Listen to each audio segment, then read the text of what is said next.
로마서 13장 1절에서 마지막 14절까지 말씀을 함께 읽겠습니다. 각 사람은 위에 있는 권세들에게 복종하라. 권세는 하나님으로부터 나지 않음이 없나니 모든 권세는 다 하나님께서 정하신 바라. 그러므로 권세를 거스리는 자는 하나님의 명을 거스림이니 거스르는 자들은 심판을 자취하리라. 다스리는 자들은 선한 일에 대하여 두려움이 되지 않고 악한 일에 대하여 되나니 내가 권세를 두려워하지 아니하리느냐. 선을 행하라. 그리하면 그에게 칭찬을 받으리라. 그는 하나님의 사역자가 되어 내게 선을 베푸는 자니라. 그러나 내가 악을 행하거든 두려워하라. 그가 공연히 칼을 가지지 아니하였으니 곧 하나님의 사역자가 되어 악을 행하는 자에게 진노하심을 따라 보응하는 자니라. 그러므로 복종하지 아니할 수 없으니 진노 때문에 할 것이 아니라 양심을 따라 할 것이라. 너희가 조세를 바치는 것도 이로 말미암음이라. 그들이 하나님의 일꾼이 되어 바로 이 일에 항상 힘쓰느니라. 모든 자에게 줄 것을 주되 조세를 받을 자에게 조세를 바치고 관세를 받을 자에게 관세를 바치고 두려워할 자를 두려워하며 존경할 자를 존경하라. 피차 사랑의 빚 외에는 아무에게든지 아무 빚도 지지 말라. 남을 사랑하는 자는 율법을 다 이루었느니라. 간음하지 말라, 살인하지 말라, 도둑질하지 말라, 탐내지 말라 한 것과 그 외에 다른 계명이 있을지라도 내 이웃을 내 자신과 같이 사랑하라 하신 그 말씀 가운데 다 들었느니라. 사랑은 이웃에게 악을 행하지 아니하나니 그러므로 사랑은 율법의 완성이니라. 또한 너희가 이 시기를 알거니와 자다가 깰 때가 벌써 되었으니 이는 이제 우리의 구원이 처음 믿을 때보다 가까웠음이라. 밤이 깊고 낮이 가까웠으니 그러므로 우리가 어둠의 일을 벗고 빛의 갑옷을 입자. 낮에와 같이 단정히 행하고 방탕하거나 술 취하지 말며 음란하거나 호색하지 말며 다투거나 시기하지 말고 오직 주 예수 그리스도로 옷 입고 정욕을 위하여 육신의 일을 도모하지 말라. 아멘. 악을 미워하고 선에 속하라. 악을 악으로 갚지 말고 선한 일을 도모하라. 악에게 지지 말고 선으로 악을 이기라. 어제 말씀에서 사도 바울이 신신당부하며 하신 말씀입니다. 왜 이런 당부를 했을까요? 우리 사는 이 세상이 악으로 가득한 세상이기 때문입니다. 의인은 없나니 하나도 없는 세상, 모든 사람이 죄를 범하여 하나님의 영광에 이르지 못하는 세상, 우리 사는 이 세상은 악을 행하는 자들로 가득한 악한 세상입니다. 이 악한 세상 속에서 우리가 어떻게 하나님의 백성답게 살 수 있을까요? 이 세상을 벗어나 아무도 없는 깊은 산이나 사막이나 빈들로 나가야 할까요? 한때 교회가 그런 시도를 했던 적이 있었습니다. 그러나 만약 그것이 하나님의 뜻이라면 굳이 이런 당부를 하실 필요가 없었을 것입니다. 악을 피하라 한마디면 되었을 것입니다. 그러면 우리는 다 짐 싸서 이 세상을 떠나 아무도 없는 산이나 빈들이나 광야로 가서 거기서 살아야 했을 것입니다. 사도 바울이 이런 신신당부를 하신 이유는 우리가 이 세상 한가운데 살아가야 하기 때문입니다. 로마서라는 이름 자체가 이미 그 의미가 내포되어 있는 것 같습니다. 로마 제국이라는 거대한 악의 세력이 역사하는 그 한가운데 뿌리 내리고 버티고 견디며 살아가야 하는 로마 교회 성도들이기에 이런 당부를 하고 있는 것입니다. 이 약한 세상 한가운데서 하나님의 백성으로서 하나님 백성답게 살아가고 이 세상을 이기며 살기 위해서는 악을 미워해야 할 뿐 아니라 악을 악으로 갚지 않고 선으로 악을 이기는 삶을 살아가야 한다는 것입니다. 오늘 본문은 크게 두 단락으로 나누면 1절에서 7절까지와 8절에서 14절까지 두 단락으로 나눌 수 있습니다. 1절에서 7절까지는 수직적인 관계인 권위와의 관계, 권위자들과의 관계에 대해서 권면하고 있는 말씀이고 8에서 14절에는 수평적인 관계에 대한 권면으로 해석할 수 있습니다. 그 속에서 어떻게 선으로 악을 이기는 삶을 살 수 있는지를 말씀하고 있는 것입니다. 모든 인간관계는 수직적인 관계와 수평적인 관계가 있습니다.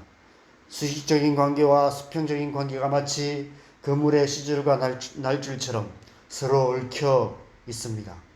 때론 엉킨 그물처럼 그 관계가 복잡하게 뒤엉켜 버리기도 합니다.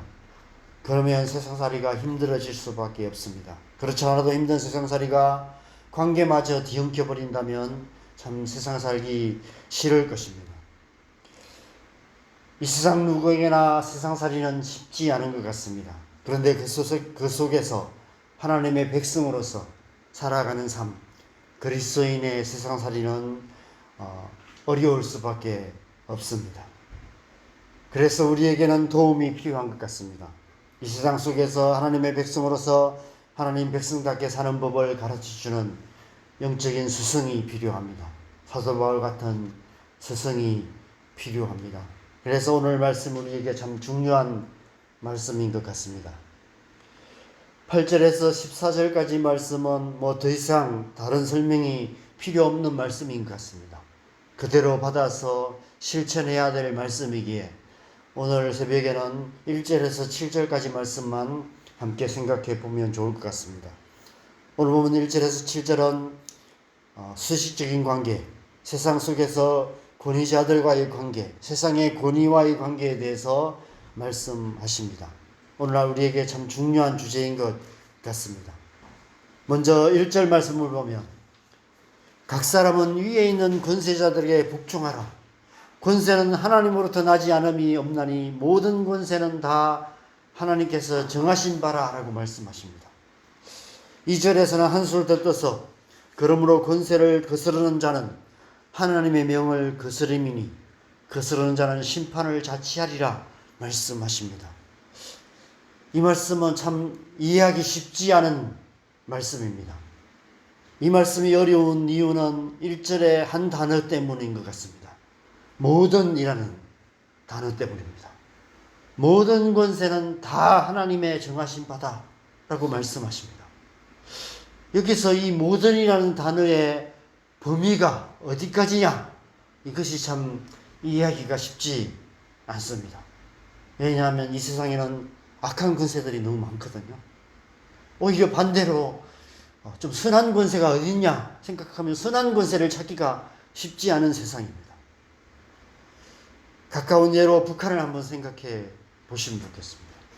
북한의 김정은이 가진 권세가 이 모든에 포함될까요? 역사 속에 끔찍한 만행을 저질렀던 그런 악한 권세들이 너무 많습니다. 히틀러와 같은 학살자들도 이 모든에 포함이 될까요? 지금도 이 세상 곳곳에서 자기에게 주어진 권세를 가지고 자기 매반 불리며 온갖 악을 행하는 권세자들이 많이 있습니다. 이 모든에 포함이 될까요? 만약 아니라고 한다면 그러면 어느 선까지 이 모든에 포함이 될까요? 우리나라 역대 대통령들과 지금 대통령은 다 모든에 포함이 될까요? 그러면 대통령을 탄핵하는 것은 하나님을 거스르는 것이 되는 것이 아닐까요? 이 편지는 로마 교회에 보낸 편지입니다. 로마의 권세 아래 있는 성도들에게 이 편지를 보내며 너희는 모든 권세에 굴복하라 말씀하고 있습니다. 모든 권세는 하나님으로부터 온 것이다 라고 말씀합니다. 과연 당시 로마 권세자들 가운데 하나님의 뜻에 합당하게 올바른 권세를 행하는 자가 몇이나 있었을까요? 이 편지를 함께 읽은 로마 교회 유대인들의 입장에서 한번 생각해 보시면 좋겠습니다. 유대인 성도들도 있었죠. 지금 유대인들은 로마의 식민지가 되어서 로마의 지배를 받고 있었습니다. 마치 우리나라가 일본의 지배를 받았던 때와 같은 상황에 있었습니다. 그들에게 이 말씀은 어떤 의미로 와 닿았을까요? 6절에서 7절을 보면 조세를 바치는 것에 대해서도 말씀하고 있습니다. 우리나라도 세금 문제로 갈등이 많이 일어납니다. 부자들은 세금을 너무 많이 뗀다고 불만이 많고, 가난한 자들은 먹고 살기도 힘든데 세금까지 떼냐, 세금 내면 먹고 살기도 힘들다, 이렇게 하소연을 합니다. 그래서 어떻게든 세금을 적게 내리고 편법을 쓰기도 하고 탈세를 하기도 하고 세금 내는 게 아까워서 돈 없다고 잡아떼기도 합니다. 그래도 오늘날 우리나라는 민주주의 국가여서 국민들의 아우성이 세금 정책에 반영이 되기 때문에 심각한 사회 문제가 되지는 않습니다. 그런대로 유지가 되어 가고 있죠. 그러나 옛날에는 그렇지 않았습니다. 옛날 독재시대나 왕정시대에는 그렇지 않았습니다. 조선시대 그 이전의 시대에 보면 수많은 탐관오리들이 백성이 감당할 수 없는 막대한 세금을 수탈함으로 수많은 사람들이 굶어 죽는 일이 수없이 일어났던 참혹한 역사들이 많이 있었습니다. 그것은 우리나라만 아니라 중세 유럽과 이 세상 모든 나라들이 마찬가지였습니다. 영화들을 보면 성주들이 백성들을 수탈하고 막대한 세금을 매기고 세금 못 내면 가서 가산을 다 빼앗아 오고, 그래도 세금을 못 내면 이제 가족들을 종으로 삼고 그렇게 했던 일들이 많이 있었습니다. 우리나라도 마찬가지였죠. 로마 교회가 처한 상황은 어땠을까요? 2000년 전이었습니다. 아마 그 시대도 더하면 더했지 덜하지 않았을 것입니다. 그래서 마태복음 22장에 보면 바리새인들이 예수님에게 올무를 놓기 위해서 세금 문제를 가지고 와서 질문을 합니다. 가이사에게 세금을 바치는 것이 옳으냐라는 질문을 하는 이야기가 기록되어 있습니다. 예수님께서 가이사의 것은 가이사에게, 하나님의 것은 하나님께 바치라 말씀하셨죠. 좀 더 그것을 올라가 보면 누가복음 2장에 예수님께서 베들레헴에 태어나신 이유도 가이사 아구스도가 영을 내려서 천하로 다 호적하라 명했기 때문입니다. 호적을 했던 이유는 세금을 더 많이 걷기 위해서였습니다. 인두세라고 한 사람당 정해진 세금이 있었기 때문에 그 세금을 다 걷기 위해서는, 빠짐없이 걷기 위해서는 호적을 해야 했던 것입니다.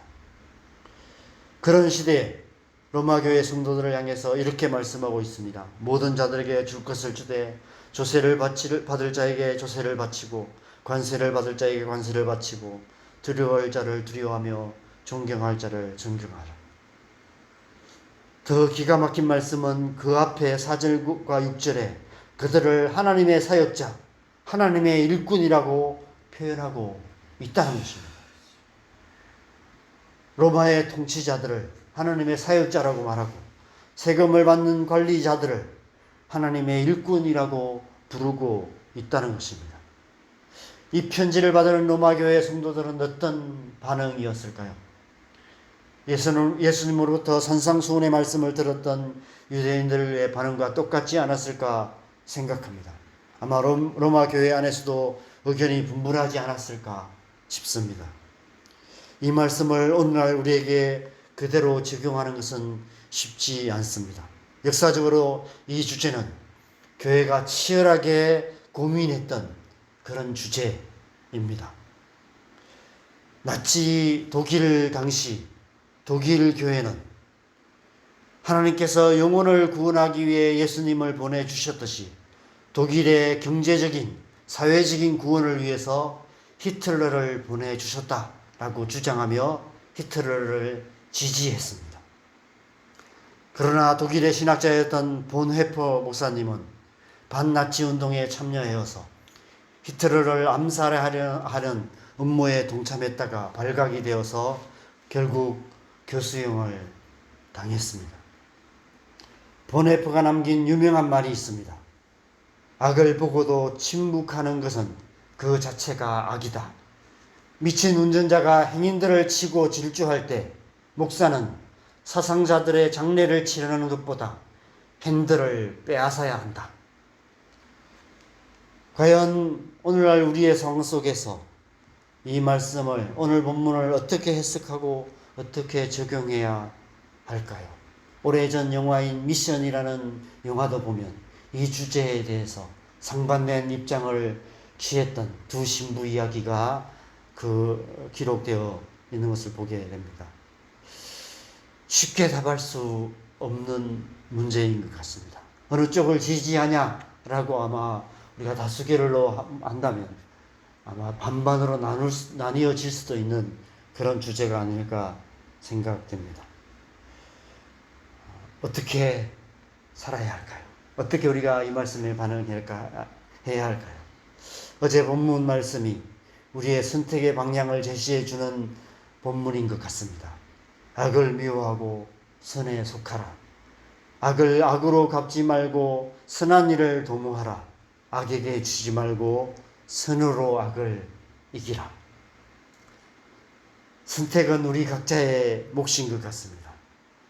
우리는 마음을 새롭게 함으로 변화를 받아서 하나님의 선하시고 기뻐하시고 온전하신 뜻이 무엇인지 잘 분별하여서 모든 상황 속에서 하나님의 뜻에 합당한 선택을 해야 하는 것입니다.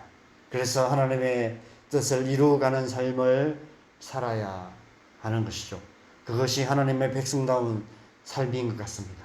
그래서 우리는 이 문제를 가지고 하나님 앞에 나가 더 신중하게 심각하게 기도해야 하고 하나님의 음성을 들어야 하고 하나님의 뜻에 합당한 선택들을 하고 또 그 선택에 대한 결과도 우리 스스로 책임지고 그렇게 살아가야 되지 않을까 생각합니다.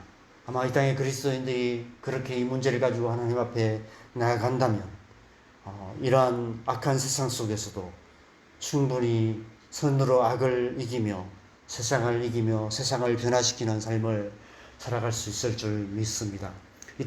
이 세상이 이렇게 변화되었던 것은 우리 앞서 살았던 수많은 그리스도인들이 이 말씀을 가지고 진지하게 심각하게 고민하고 기도하며 하나님 이것이 정말 의미하는 것이 무엇입니까?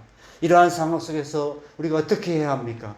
어떻게 이 세상에 사회 정의가 실현될 수 있습니까? 저렇게 악을 행하는 저런 권세자들에게도 우리가 정말 복종하는 것이 맞습니까? 총을 들고 나가 싸워야 합니까? 반대 운동을 해야 합니까? 심각하게 고민했고 어떤 사람들은 그 문제를 가지고 골방에 들어가 기도했고 또 어떤 사람들은 이러한 권위도 하나님께 온 권위라고 믿고 철저하게 순종했고 또 어떤 사람들은 반대하며 또 나가 싸웠던 그러한 역사들이 있었습니다. 그런 교회에 하나님의 백성들의 우리 앞선 믿음의 세대들의 진지하고 신중하고 하나님의 뜻을 구했던 그런 순수한 노력들로 말미암아 그래서 이 세상이 이나마 살만한 세상으로 변화되었던 것 같습니다. 그런데 아직도 또 이 세상은 여전히 악한 세상이고 악을 행하는 사람들이 많고 또 이 세상의 정책들이나 정치가들, 권세자들이 여전히 또 악한 권세들을 행하는 모습들을 우리는 계속해서 보게 됩니다. 그래서 우리는 오늘날도 동일하게 우리 앞선 믿음의 세대들이 그랬던 것처럼 우리도 이 말씀을 붙들고 실험하면서 하나님의 나라를 이루어가는 삶을 살아야 되지 않을까 생각됩니다. 저 여러분 모두가 그렇게 살아가시기를 바랍니다. 그래서 하나님의 뜻에 합당한 선택으로 하나님의 뜻을 이루며 하나님 나라를 이루어가는 하나님의 백성다운 삶을 살아가는 저 여러분 되시기를 주님의 이름으로 간절히 축원합니다. 함께 기도하겠습니다. 이 시간 우리 함께 기도하실 때 우리의 믿음의 선진들이 우리 앞세대들이 정말 그 악한 시대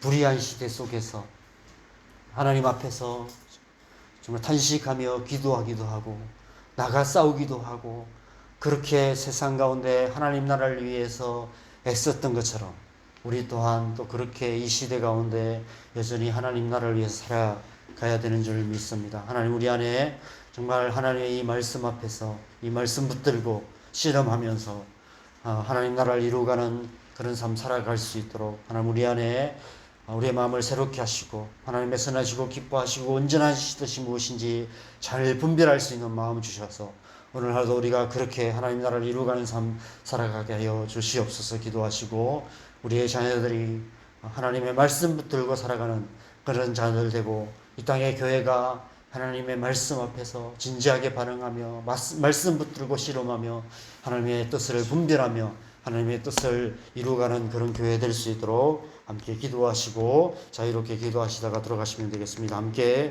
기도하겠습니다. 기도하십시다.